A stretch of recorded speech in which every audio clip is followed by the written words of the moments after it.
Astaghfirullah. Assalamualaikum warahmatullahi wabarakatuh.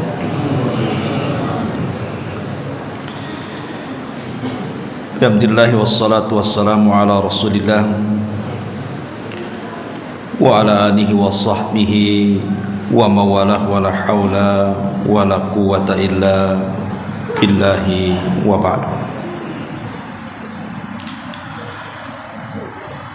Alhamdulillah, segala puja dan puji hanya milik Allah subhanahu wa ta'ala. Salawat dan juga salam kita hadiahkan kepada Rasul kita Nabi besar Muhammad sallallahu alaihi wa ala alihi wasallam.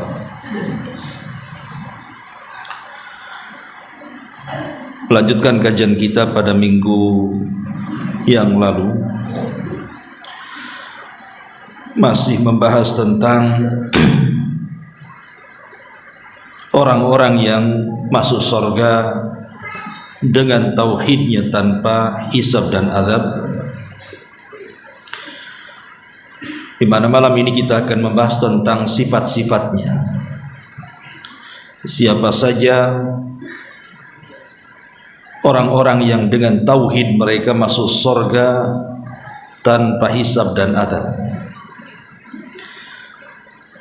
Karena Nabi SAW tidak menyebutkan orangnya, Rasul hanya menyebutkan sifat-sifatnya saja, sehingga memungkinkan siapapun bisa masuk pada kelompok orang-orang yang masuk surga tanpa hisab dan azab dengan syarat terpenuhi 4 sifat yang tercantum dalam hadis yang sudah kita baca pada minggu yang lalu. Yang pertama, ar-ruqyah, tidak meminta ruqyah. Sedikit kita bicara soal ruqyah. Ma'asyiral muslimin yang dimuliakan Allah subhanahu wa ta'ala, pada dasarnya ruqyah itu tidak ada masalah. Artinya tidak ada hal yang diharamkan seseorang itu meruqyah, boleh-boleh saja. Bahkan bisa saja bukan hanya sekedar boleh, tetapi sunnah yang baik. Karena Nabi SAW pernah meruqyah dirinya dan juga meruqyah sebagian para sahabatnya. Aisyah radhiyallahu anha, beliau menceritakan bahwa Nabi SAW idza ishtaka, kalau mengeluhkan sesuatu, yaqra ala nafsihi bil muawwidzat, maka beliau membaca kepada dirinya 2 surat perlindungan. Wa yanfuth, kemudian beliau meniupkan kepada tempat yang sakit tersebut. Falamma ishtadda waja'uhu, tapi ketika di hari beliau semakin memarah sakitnya sebelum meninggalnya, kuntu aqra alaihi, aku yang membacakan surah muawwidzatain itu kepada Nabi. Wa amsahu biyadihi raja'a barakatiha, dan aku mengusapkan kepada tangannya karena mengharap berkahnya. Artinya Nabi SAW meruqyah dirinya dan diruqyahlah orang lain. Aisyah meruqyahnya. Sebenarnya tidak ada masalah. Hukum ruqyah itu tidak ada masalah. Apalagi ada kisah dari seorang sahabat namanya Abi Sa'id Al-Khudri radhiyallahu an. Jadi satu hari beliau bersama rombongan pulang dari safar. Kemudian kehabisan bekal. Akhirnya kemudian rombongan Abu Sa'id Al-Khudri ini mereka mampir di sebuah desa karena kehabisan bekal. Masuklah kemudian ke desa tersebut dengan harapan ada yang mau menjamu tamu, karena mereka kehabisan bekal, masalahnya bisa kelaparan di jalan. Tapi Allah subhanahu wa ta'ala takdirkan satu penduduk desa yang ditemui itu tidak ada satupun yang dermawan, semua bakhil. Tidak ada yang memberi sesuatu kepada rombongan Abu Sa'id Al-Khudri ini. Akhirnya kemudian Abu Sa'id Al-Khudri dan rombongan pun keluar dari desa itu untuk mencari desa lain. Qadarullah, pimpinan desa itu, Pak Lurahnya mungkin, tersengat kalajengking. Lah di desa itu tidak ada yang tahu soal pengobatan itu. Akhirnya kemudian orang-orang desa itu melihat dari rombongan para sahabat ini, kayaknya mungkin di antara kalian ada tabib yang bisa mengobati kepala desa kami. Maka salah seorang sahabat di antara mereka mengatakan, saya bisa mengobatinya, tapi dengan imbalan kalian harus memberi beberapa ekor kambing kepada kami. Akhirnya kemudian sahabat ini membacakan surah Al-Fatihah kepada kepala desa yang terkena salah jengking ini, tiba-tiba sembuh. Dari sini menunjukkan bahwa ruqyah itu bukan hanya sekedar penyakit roh saja, tapi penyakit badan pun bisa disembuhkan. Karena tersengat kala jengking ini penyakit badan, bukan ruh seperti kena sihir, kesantet dan yang semacamnya. Tapi bisa sembuh dengan surah Al-Fatihah tadi. Dengan cara diruqyah menggunakan surah Al-Fatihah, tiba-tiba sembuh. Akhirnya sebagaimana perjanjian, dia harus memberikan beberapa ekor kambing. Dari sini juga boleh seseorang peruqyah itu mengambil upah, tetapi dengan syarat jangan berlebihan. Akhirnya kemudian dibawalah kemudian kambing-kambing itu, sebagiannya disembelih dimakan, sebagiannya dibawa balik.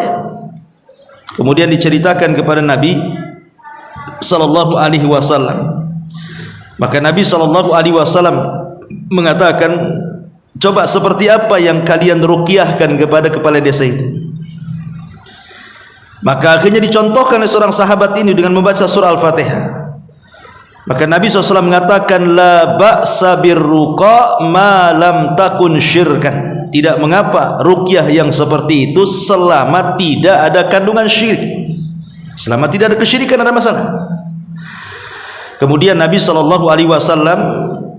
meminta bagian upahnya. Maka sahabat pun kemudian memberikan beberapa kambing. Fadhahika Rasulullah sallallahu alaihi wasallam, maka Rasul pun tersenyum dan senang. Dari sini menunjukkan bahwa Nabi SAW membenarkan ruqyahnya para sahabat. Artinya ruqyah itu ya tidak ada masalah. Kemudian juga riwayat yang lain dari Utsman ibn Abil As radhiyallahu an. Utsman ibn Abil As radhiyallahu an, dia mengadu kepada Nabi SAW, di mana dalam jasadnya sejak dia masuk Islam itu ada yang sakit, si Utsman ibn Abil As ini. Maka Nabi SAW meletakkan, Rasulullah SAW kemudian bersabda kepada Utsman ibn Abil As ini, dha yadaka alal makanil ladzi ta'allam min jasadik, letakkan tanganmu di tempat yang ada sakit dalam jasadmu itu. Pemain sakit di sini ya pegang begini, sakit kepala begini, gini, kalau gini nggak ada duit. Ya, jadi akhirnya kemudian kata Nabi SAW, kul, katakan bismillahi thalathan, ucapkan bismillah 3 kali, bismillah, bismillah, bismillah. Wa qul sab'a marrat, dan ucapkan 7 kali a'udzu bi izzatillahi wa qudratihi min syarri ma ajidu wa uhadir. Katanya Utsman ibn Abil As, aku pun melakukan apa yang disarankan Nabi. Fa adhaballahu ma kana bi, tiba-tiba Allah menghilangkan sakit yang ada dalam jasadku sejak aku masuk Islam.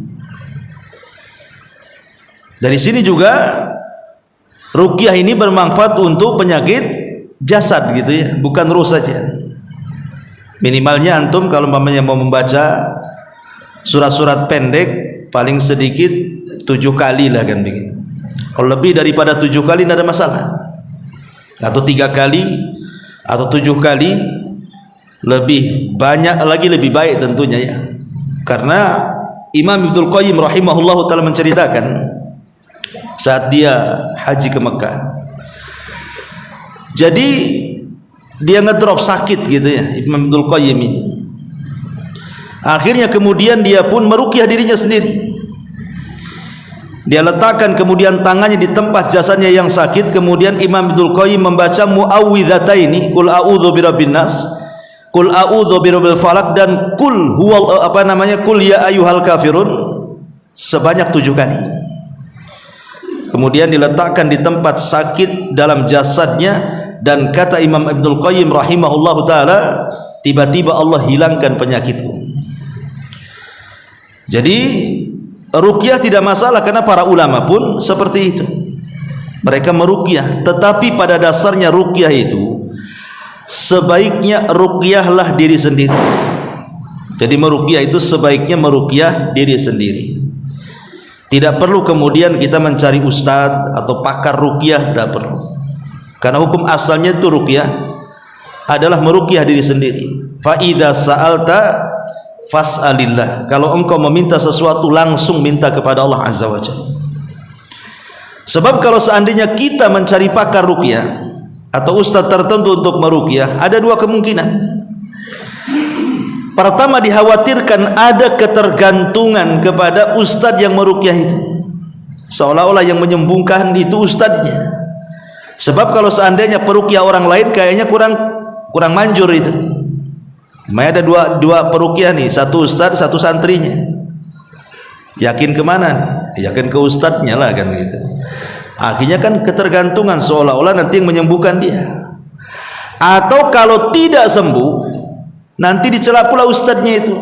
Ustadznya nggak beres, nggak pandai ruqyah katanya. Kan gitu ya.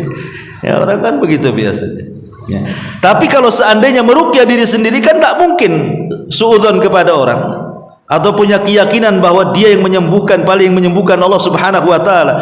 Karena ruqyah itu sebab. Ingat, ruqyah itu sebab, bukan obat. Yang harus dipahami, ruqyah itu sebab, bukan obat. Makanya sudah sering saya katakan bahwa dalam dunia pengobatan itu harus antum ketahui tentang 3 perkara. Pertama, ada obat itu yang bisa menyembuhkan secara nas Al-Quran ataupun nas hadis-hadis Nabi SAW. Kalau memang ada Al-Qurannya, ada hadisnya bahwa perkara itu bisa menyembuhkan, atau obat-obat tertentu bisa menyembuhkan, ya tidak ada masalah, antum harus yakin. Seperti mamanya air zam-zam, jelas hadisnya kan itu. Kemudian habbatus sauda, jelas hadisnya, habbatus sauda dawaun likulli da, kata Rasul, obat segala penyakit, kan jelas tuh nasnya. Atau minyak zaitun, karena dia minyak mubarakah yang penuh berkah. Jadi kalau ada nas-nasnya sharih atau madu gitu ya, itu jelas, maka tidak masalah berobat, karena jelas Qur'annya, jelas hadisnya. Tetapi ini pun belum tentu mengobati secara mutlak kan. Ya ada yang cocok, ada yang tidak kan. Ya namanya kan penyembuhan itu kan kembali kepada takdir, ikhwan.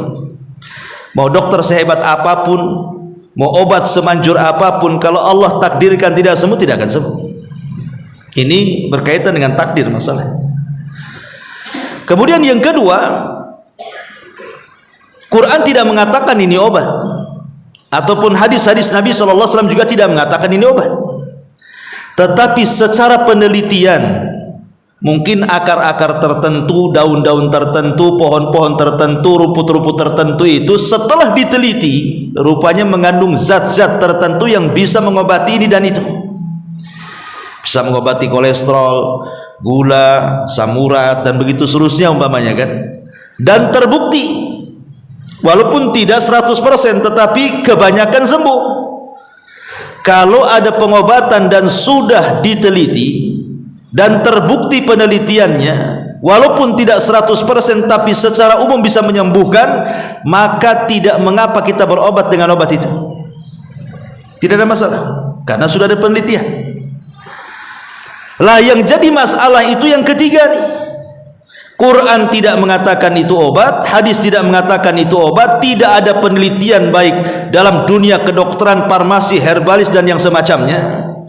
Tiba-tiba kita pula menganggap itu obat. Itu namanya menjadikan sebab yang bukan sebab. Inilah yang disebut dengan syirkul asghar, syirik kecil.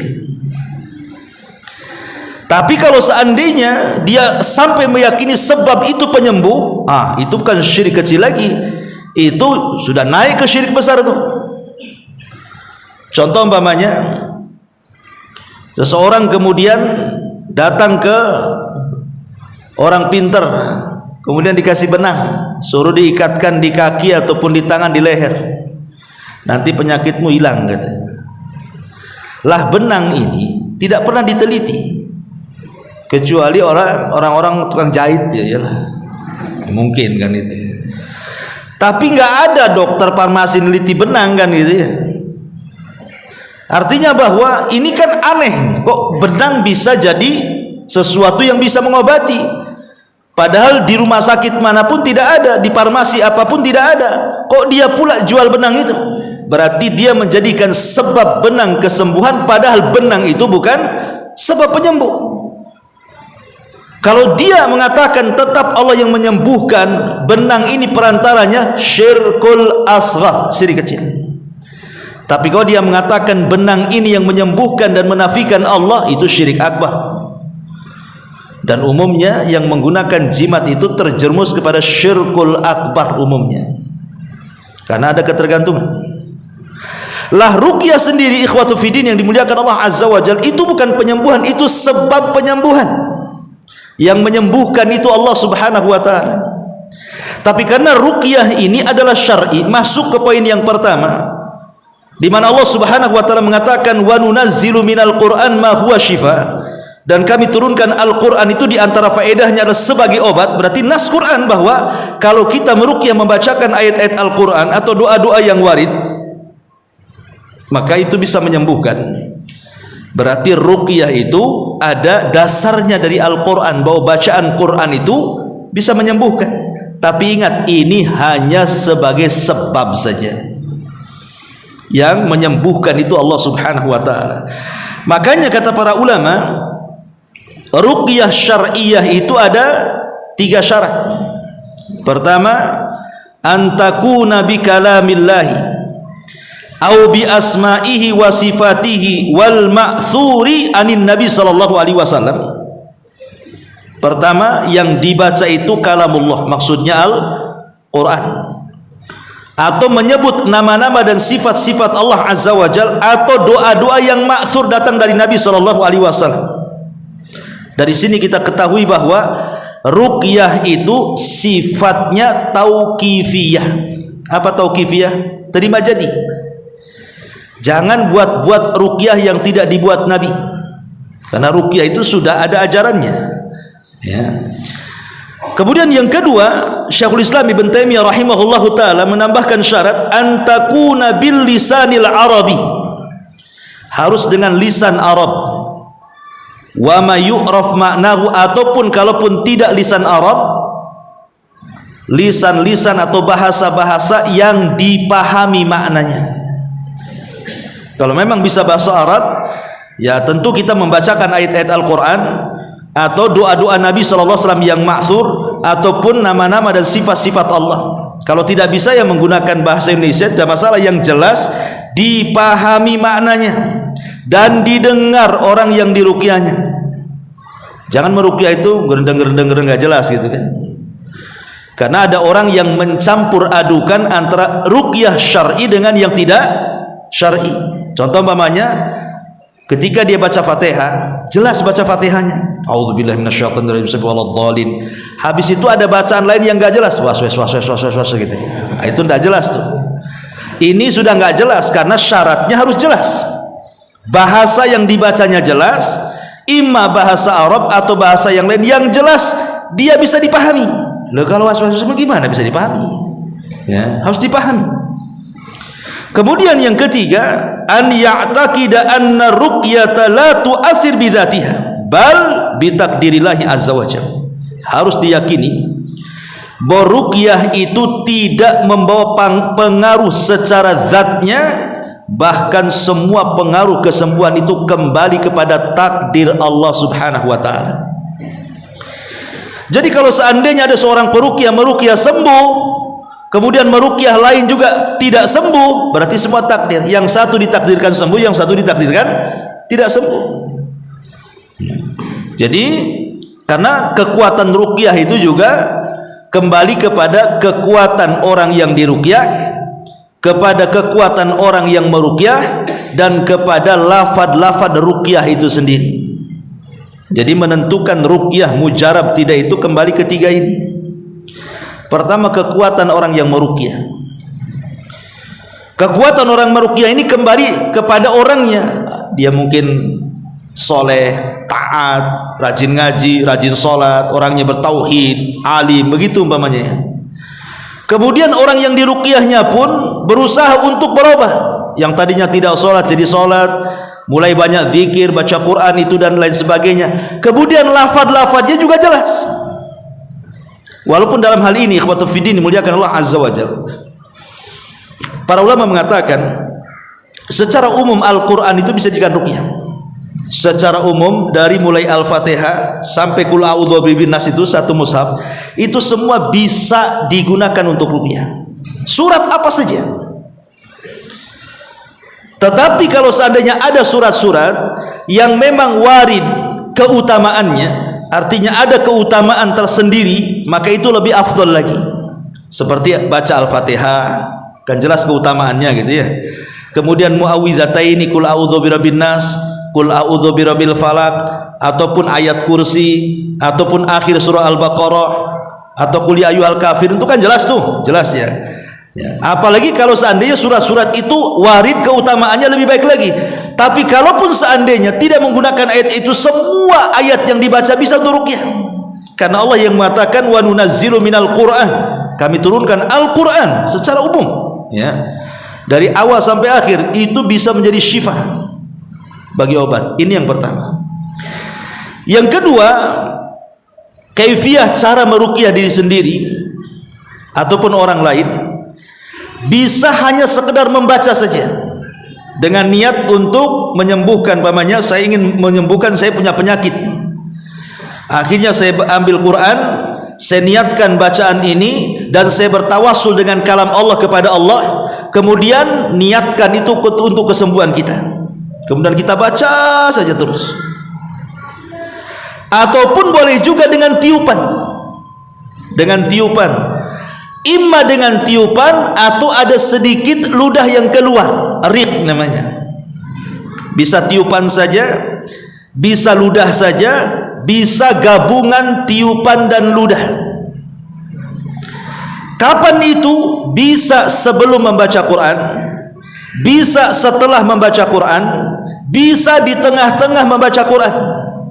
Maksudnya, pamannya tangan saya sakit, maka kita tiup dulu, kemudian baca Quran, gitu ya. Ataupun umpamanya baca Quran dulu, baru kita tiup, gitu ya. Atau sambil baca Quran meniup-niup, boleh tiga-tiganya, ya. Karena tidak ada ketentuan dan semua ada riwayatnya. Semua riwayat Aisyah radhiyallahu anha seperti itu. Kadang Rasul meniup sebelumnya, kadang Rasul meniup setelahnya, kadang Rasul meniup di tengah-tengahnya.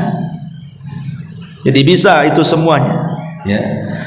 Ma'asyiral muslimin yang dimuliakan Allah Subhanahu wa taala. Kemudian juga kalau kepada orang lain tentu harus dilihat. Kalau orang yang kita ruqyah itu mungkin ada hubungan mahram dengan kita, ya enggak apa-apa kita sentuh, kita tiup-tiup. Ya. Kalau sama orang tua jangan kasih ludah lah. Ya niup saja gitu ya. Jadi kalau ada hubungan mahram nggak ada masalah. Masalahnya kalau kepada yang bukan mahram, ajnabi. Saya lihat para peruqyah ini aneh. Kadang-kadang dia pegang pada istri orang itu. Ustaz ada mahramnya. Walaupun ada mahramnya itu tidak punya cemburu tuh. Masa istri pegang-pegang dia nggak marah? Mana perasaan malunya? Nggak boleh. Ustaz peruqyahnya pakai kaos tangan, walaupun pakai kaos tangan itu istri orang. Lalu siapa yang pegang, siapa yang mengusap? Yang mengusap dan memegang ya suaminya atau mahramnya. Kita yang baca Quran, dia yang mengusap. Tidak boleh kita yang baca Quran, kita yang mengusap seperti itu. Karena tidak ada contohnya seperti itu. Dan itu bisa mengundang fitnah. Bisa mengundang fitnah. Ataupun cukup seseorang itu dibacakan saja, tidak diusap, gak ada masalah kok. Nggak dipegang juga nggak masalah. Karena pengaruh Al-Quran itu loh tidak ada yang tahu. Sebagaimana pengaruh sihir itu ketika menyihir itu tidak ada yang tahu. Ini perkara gaib. Kita yakin saja bahwa Quran itu mempengaruhi besar. Gimana cara kerjanya ya itu Allah yang tahu. Baca saja. Kalau dia meronta-ronta atau apa begitu kan, ya nanti mahramnya yang pegangi.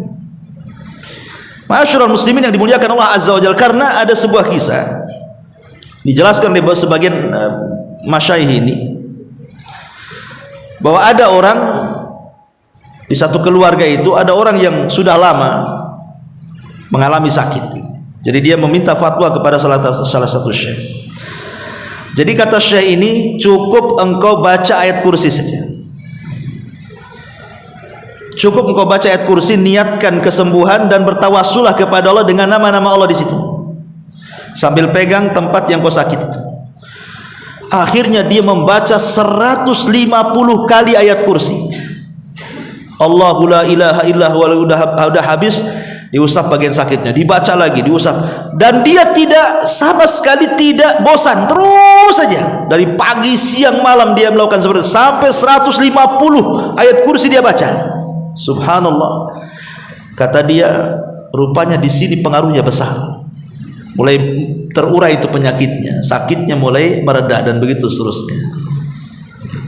Jadi walaupun hanya sekedar membaca saja, pengaruh ayat itu sangat berpengaruh. Tidak mesti harus ada sentuhan, tidak mesti harus ada tiupan, karena ruqyah ini perkaranya luas. Ya, kalau disempitkan nanti perlu dalil. Oh, harus dipegang, mana dalilnya? Karena Al-Quran sendiri mengatakan secara umum cukup dibaca. Memang ada contoh dari Nabi SAW meniup, kemudian memberikan ludah, tapi juga ada cara-cara yang lain yang lebih elegan daripada itu. Dengan cara apa? Menggunakan media air, atau media minyak zaitun, atau media garam umpamanya. Seperti Ali radhiyallahu an, sholat dia, tiba-tiba kalajengking nyengat dia. Kemudian Ali tiba-tiba mengatakan, laknatullah alal aqrab, katanya, laknat Allah kepada kalajengking. Tidak sholat, tidak di luar sholat, tetap aja gigit, katanya. Kata Ali.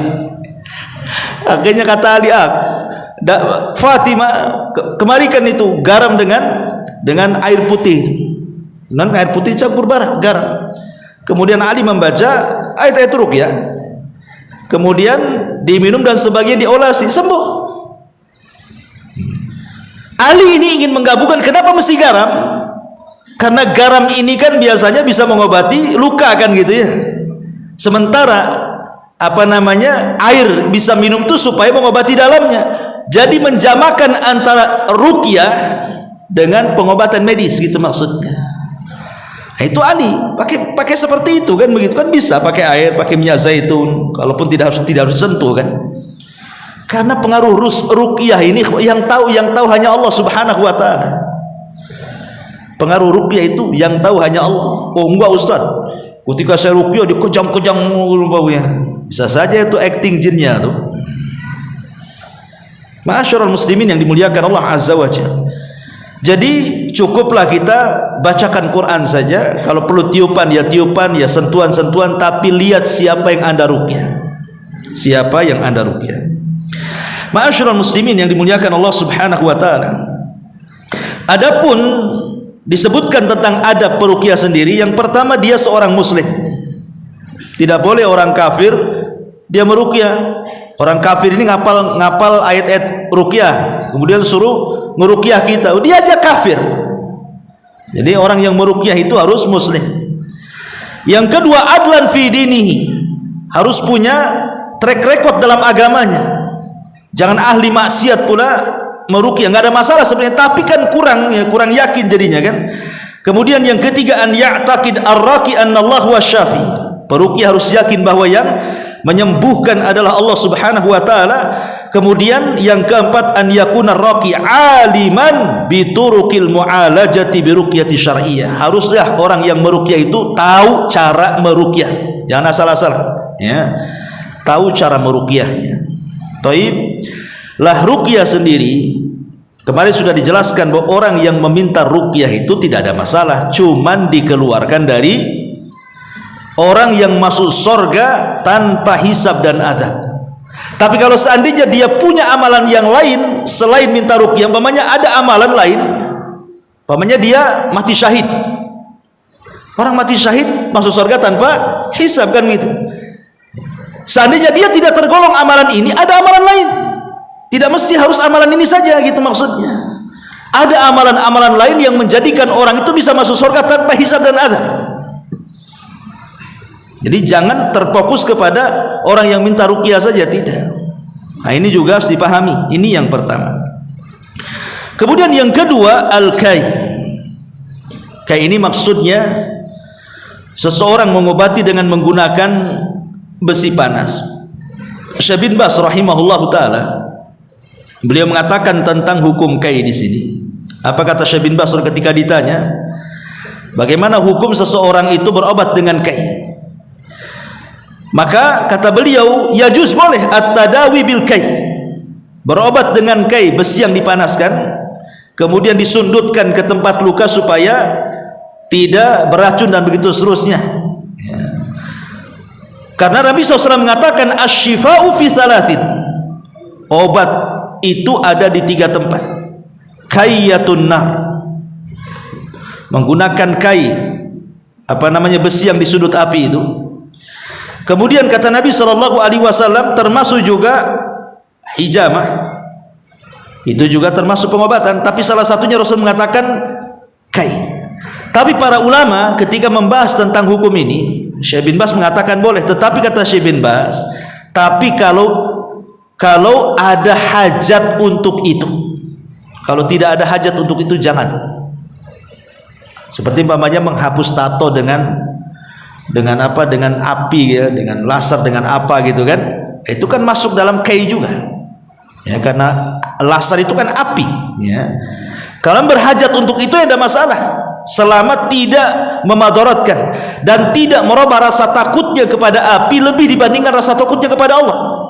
Karena yang menjadikan kenapa orang yang mengobati dengan cara kai itu dikeluarkan dari 70.000 orang yang masuk surga tanpa hisab dan azab, karena dikhawatirkan rasa takut kepada besi itu yang dipanaskan lebih dibandingkan takutnya dia kepada Allah, sehingga akhirnya mempengaruhi tauhid dalam bab takut tadi.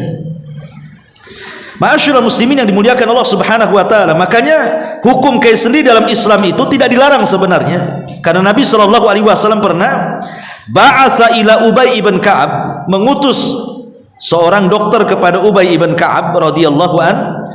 Kemudian faqatta alahu irqan wa kawahu bin nar. Kemudian beliau, maksudnya tabib tadi, tiba-tiba memotong urat si Ubay ibn Ka'ab ini, kemudian setelah itu mengkainya. Karena di zaman itu kan kalau orang tersabat pedang, ya kawan, perang kan pakai pedang kan, hadap-hadapan, sabat sana sabat sini gitu kan. Mungkin zaman sekarang kan banyak loh obat-obat supaya steril dari bakteri dan yang lainnya. Zaman dulu kan susah, apalagi di peperangan kan, terpaksa supaya jangan kemudian darahnya ngucur atau supaya tidak tetanus atau apa, maka dibakarkan besi, diletakkan di tempat lukanya itu kan sakit sekali kan, begitu ya. Itu namanya kai, ya. Nah, Nabi SAW dijelaskan dalam Sahih Bukhari juga dari Anas bin Malik radhiyallahu an, bahwa aku pernah mengkai bisul yang ke arah dalam sedangkan Nabi SAW masih hidup. Bisul aja dikai itu disundut besi panas, ya, Anas bin Malik radhiyallahu, dan Rasul masih hidup tidak melarangnya, ya. Tetapi memang kebanyakan para ulama mengatakan tidak sampai tingkat haram, tapi makruh saja, dan boleh kalau mendesak. Kalau memang tidak ada penyakit kecuali diobati dengan cara begitu, maka berdasarkan fatwa para ulama, Syekh bin Baz, Syekh Utsaimin dan yang lainnya, dibolehkan. Ini yang kedua, sifat yang kedua kai. Yang ketiga, wala yatatayyar, tidak tatayyur. Tatayyur ini diambil dari ta'ir, artinya diambil dari burung. Jadi bahasa tatoyur itu diambil dari burung. Karena orang-orang Mekah ini ikhwan, mereka kalau hendak berbisnis kan hanya kedua negara saja. Allah menyebutkan rihlatas sita'i was-saif, musim dingin dan panas gitu ya, ke Yaman atau ke Syam. Jadi dagangannya penduduk Mekah itu kalau tidak ke Yaman, ke Syam, karena Yaman di zaman itu lebih maju dibandingkan Saudi. Sekarang terbalik gitu ya. Sehingga mereka kalau dagang ya ke Yaman atau ke Syam. Lah, ketika para pedagang ini mau berangkat dagang nih, maka mereka akan menerbangkan burung. Kalau burung ini ngarahnya ke Syam, tidak jadi mereka. Walaupun ngarahnya ke Yaman, pamannya saya mau dagang ke Yaman nih, saya arahkan burung, tiba-tiba terbang ke Syam, nggak jadi berangkat. Itu tidak mendatangkan untung tapi buntung. Ataupun saya dagang nih, bulan ini mau ke Syam, diterbangkan burung, tetap ngarah ke Syam, tidak jadi. Makanya Syam disebut Syam karena tasya'um. Kenapa Syam disebut Syam oleh orang-orang jahiliyah itu? Karena dianggap tasya'um, arah yang membawa sial. Tapi kalau menerbangkan burung arahnya ke Yaman atau arahnya ke arah lain, pokoknya jangan ke Syam saja, berangkat mereka. Rupanya tatoyur ini berkembang. Ya, kalau dulu kan cuma pakai burung saja kan.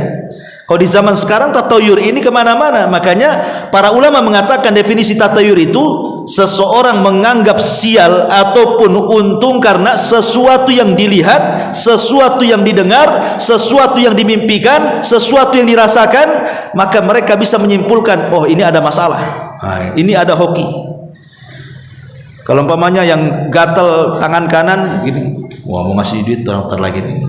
Oh gatal tangan kiri, aduh dek kolektor pula datang nih. Kan itu ya. Ini kan aneh itu. Kalau saya dulu masih kecil itu, kalau ada kupu-kupu si rama-rama yang besar itu, wah berarti ada tamu kepala desa nih.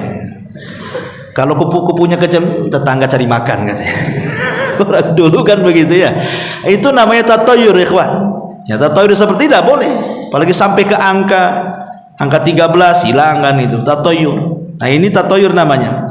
Nabi Allah Subhanahu wa taala mengatakan fa idza ja'athumul hasanatu qalu lana hadi wa in tusibhum sayyi'atun tatayyaru bi Musa wa man ma'ah ala innama ta'iruhum indallah walakin aktsarahum la ya'lamun. Kemudian apabila datang kepada mereka kemakmuran, mereka berkata ini disebabkan usaha kami, dan jika mereka ditimpa kesusahan, mereka melemparkan sebab kesialan itu kepada Musa dan orang-orang yang bersamanya. Ketahuilah sesungguhnya kesialan mereka itu adalah ketetapan Allah, akan tetapi kebanyakan mereka tidak mengetahui. Kadang-kadang ada orang yang menganggap orang lain itu sial. Umpamanya antum baru buka toko, tiba-tiba ada orang beli, nyeram, seram sekali wajahnya itu ya. Kemudian antum langsung tutup tokonya. Oh ini orang yang pertama beli aja kayak gini, jangan sial pula sampai malam. Gara-gara orang yang beli pertama mukanya nggak jelas gitu kan, akhirnya antum katakan wah ini bawa sial ini, orang kayak gini pula yang pertama beli gitu ya. Ataupun dia marah-marah ketika beli itu ya, pagi-pagi udah marah-marah gitu, ini bawa sial aja orang ini. Nggak boleh, manusia itu tidak boleh seperti itu disial-sialkan, karena semua sial ataupun tidak sial itu kembali kepada takdir Allah Subhanahu wa taala. Ya, bisa jam berapa?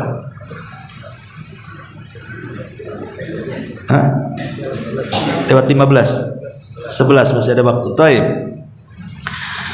Jadi sekali lagi tatoyur ini termasuk kesyirikan. Nabi SAW mengatakan at-tiyaratu syirkun, at-tiyaratu syirkun, at-tiyaratu syirkun, wa ma minna illa walakinnallaha yudhibuhu bitawakkul.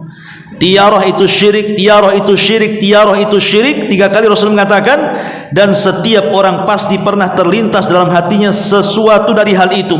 Hanya saja Allah menghilangkan dengan tawakal kepada Allah. Jadi setiap orang itu terkadang ada tatayurnya, kawan. Contoh umpamanya nih, antum yakin orang yang nabrak kucing itu sama aja dengan nabrak ayam. Sekali kejadian persis sama antum yang nabrak kucing itu, kepikiran juga antum tuh. Nah, itu tatayur juga. Tapi kalau antum bertawakal kepada nggak ada apa-apa lah, nabrak kucing sama dengan nabrak kodok, apa masalahnya ya. Karena kadang-kadang orang termakan mitos kan, termakan khurafat, cerita-cerita orang dulu. Kalau antum nabrak kucing, maka antum harus turun, harus dikafani, disolatkan, dikuburkan di Tamiah. Baru antum tidak ada masalah perjalanan, kan begitu. Ini dari mana? Nggak ada, itu khurafat saja. Antum nabrak kucing dengan nabrak ayam lu sama. Kalau mau dikubur tuh dikubur supaya bangkainya tidak menyakiti orang saja baunya. Ya ambil kubur gitu saja, supaya kalau tidak dikubur nanti bangkainya bau. Itu saja keyakinan kita. Jangan kemana-mana keyakinannya. Oh bukan Ustaz, karena kucing itu binatang kesayangan Nabi. Nabi lo nggak melihara kucing. Oh bisa kesayangan Nabi pula. Yang melihara kucing lo Abu Hurairah. Ya. Dan tidak semua sahabat melihara kucing. Kebanyakan sahabat tidak melihara kucing. Cuman Rasul mengatakan kucing itu, kenapa kemudian liurnya tidak najis? Karena fa innahu tawafina alaikum, dia binatang yang jinak yang suka berputar-putar di tengah-tengah kalian, kata Rasul. Hanya itu saja kok, nggak lebih daripada itu. Jadi intinya bahwa bicara soal tatayur ini dikembalikan kepada tawakal dan kepada takdir Allah Subhanahu wa taala. Kemudian yang terakhir adalah wa ala rabbihim yatawakkalun. Dan yang keempat, ciri atau sifat orang yang masuk surga tanpa hisab dan azab adalah orang-orang yang bertawakal kepada Allah. Wa man yatawakkal 'ala Allah fahuwa hasbuh. Barang siapa yang bertawakal kepada Allah Subhanahu wa taala, maka dia akan dicukupi hidupnya. Dan yang terakhir inilah yang paling berat. Tawakal ini paling berat sekali. Oke lah, antum tidak tatayur karena sudah ngaji tauhid gitu ya. Antum tidak berobat dengan kai, antum tidak minta ruqyah mungkin iya, tapi bertawakal ini berat. Tawakal ini ujiannya berat sekali. Kenapa demikian? Karena hati kita ini masih terpaut dengan selain Allah. Terkadang lebih besar dibandingkan keterpautan hati kita kepada Allah. Seperti kecintaan kita kepada istri kita, kepada anak kita, kepada usaha kita, ya, kepada permainan teman-teman dan begitu seterusnya lebih kuat, atau keterkaitan dengan harta, jabatan, pangkat dan begitu seterusnya. Sehingga ketika ada masalah sedikit, memangnya kena PHK, kena pecat, stresnya setengah mati itu. Stres, nggak bisa tidur. Ya, mau sholat aja ndak khusyuk. Baru diumumkan aja nama antum di situ, belum dipecat, baru diumumkan, udah stresnya kayak kiamat tuh. Kenapa nama saya di situ katanya? Ya. Padahal kalau dia bertawakal kepada Allah, boleh jadi itu jalan terbaik. Sengaja Allah ingin yang terbaik kepada antum. Mungkin di perusahaan itu kurang baik bagi antum, makanya Allah keluarkan antum dari situ. Boleh jadi wa asa an takrahu syai'an wa huwa khairul lakum. Sesuatu yang dianggap jelek di mata kita itu rupanya baik pula di sisi Allah. Betapa banyak orang yang keluar atau dikeluarkan dari PT, akhirnya kemudian jadi pengusaha. Siapa yang tahu? Tapi ada juga sebaliknya, di PT dia gajinya tinggi, pas keluar pula aduh susah kerjanya. Yaitu juga yang terbaik. Boleh jadi ujian bagi kita, ingin Allah mengangkat derajat kita, menghapuskan dosa kita, atau karena dosa-dosa yang pernah kita lakukan dulu yang kita tidak tahu. Ya, semua ada hikmahnya ikhwatu fiddin yang dimuliakan Allah Azza wa Jalla. Adapun tawakal sendiri banyak keutamaannya. Pertama, Allah suka dengan orang-orang yang bertawakal.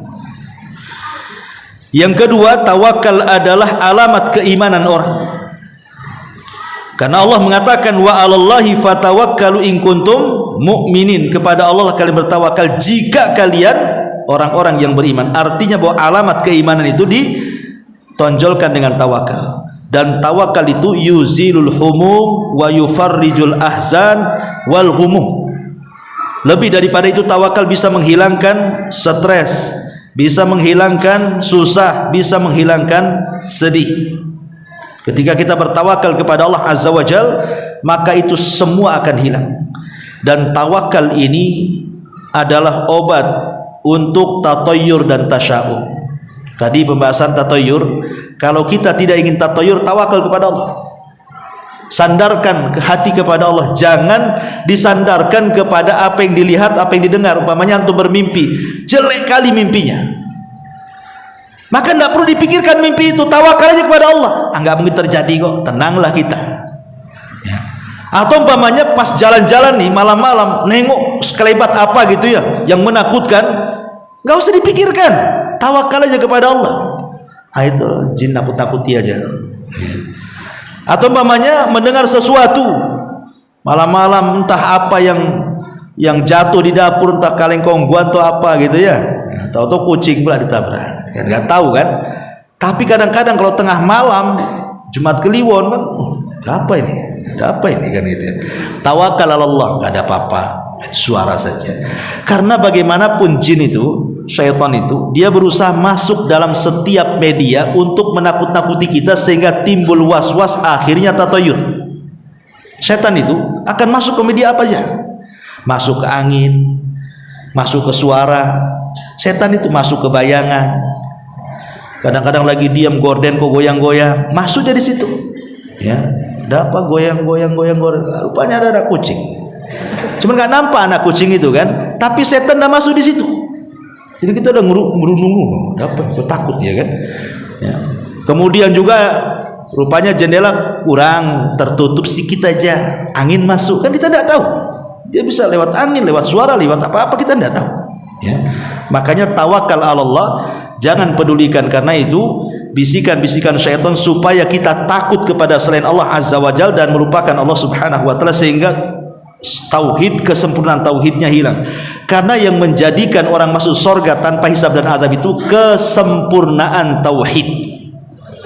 Ingat ya, yang menjadikan dia masuk surga tanpa hisab dan azab karena sempurna tauhidnya. Lah ketika kemudian orang minta diruqyah, inilah mulai mengurangi kesempurnaan tauhid. Ketika minta kai juga sama, ketika tatayur juga sama, ketika tidak tawakal juga sama. Akhirnya ketika tauhidnya kurang sempurnanya, maka dia tidak digolongkan pada orang yang masuk surga tanpa hisab dan adab. Wallahu a'lam. Subhanaka wa bihamdika asyhadu an la ilaha illa anta astaghfiruka wa atubu ilaik. Allahu ta'ala